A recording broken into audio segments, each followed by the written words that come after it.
Want to move to Spain? Then you already know you'll have to prepare a lot of paperwork and documentation. There's a preliminary step many foreigners overlook: the legalization and the apostille. If you don't legalize or apostille your foreign documents, they won't be recognized and your application will be rejected. So today we're bringing you a complete guide on what apostilles and legalizations are and how they work. Why is it necessary to legalize or apostille documents? When you arrive in Spain, your foreign documents don't have automatic validity. In your home country, they are official because they've been issued by an institution there, but once you arrive in Spain, the immigration office needs a way to verify that those documents are truly official and valid since they weren't issued by Spanish authorities. Therefore, for these documents to be valid in Spain, they must go through a prior process of international authentication. And the process can be done in two different ways. First of all, through the Hague Apostille, second, via consular legalization.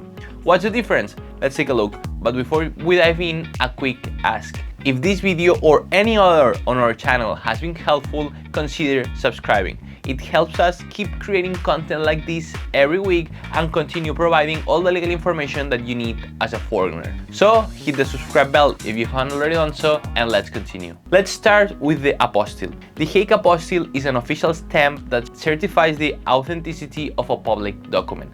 This method of verifying documents applies only between countries that are parties to the Hague Convention, over 120 of them.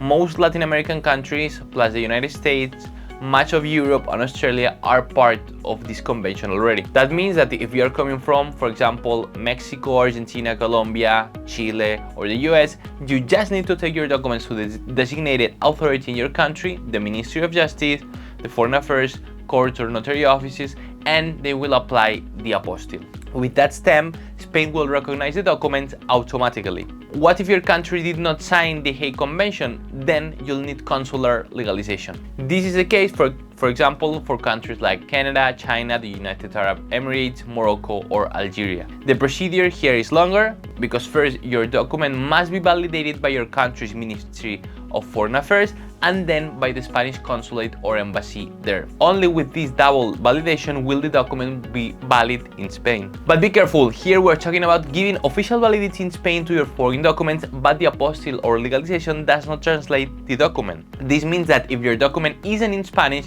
you must also get a sworn translation. The sworn translation must be done by a translator authorized in Spain or by one accredited by the consulate. In other words, hiring just any online translator will not work for your application. Think of it as two steps. First, apostille or legalize, then translate, and that translation must be done by a recognized sworn translator, which will involve an additional cost. Do I need to legalize or apostille all documents? The answer is no, because not all documents are the same. The most common documents you'll need to apostille or legalize are the birth and marriage certificates, criminal background certificates, academic degrees and diplomas, medical certificates, and certain notarial documents. But note, they don't all have the same validity period, and this is crucial in your immigration process. A university diploma, once apostilled, will be valid indefinitely. In contrast, a criminal background certificate or a medical certificate usually has a very limited validity, which can be between 3 and 6 months. So plan carefully when to obtain them so that they don't expire before you submit your application in Spain. How much does this process cost? As always, it depends on the country, because apostilles are usually cheaper and faster, sometimes even free, and are typically issued within days. Consular legalization, on the other hand, usually involves paying multiple fees, one at the country's ministry, another at the Spanish consulate, and can take weeks. That's why it's essential to start the process early. Also, remember we mentioned the need to translate your documents if they are not in Spanish. This translation will also add to the cost, often between 30 and 60 euros per page. Now, let's answer a few frequently asked questions on this topic. For example, can I apostille a copy? Generally, no. What gets apostilled or legalized is the original document. Sometimes notarized copies can be apostilled, but only if they've been previously certified by a competent authority. Where can I find a sworn translator? On the official website of Spain's Ministry of Foreign Affairs, there's a list of authorized sworn translators and interpreters. We'll leave a link in this video's description. Can I submit electronically apostilled documents? In some countries, e-apostilled already exist and Spain accepts them as long as they can be verified online. To sum up and help you avoid problems with these extra steps in your immigration process, if your country is part of the Hague Convention, request the apostille.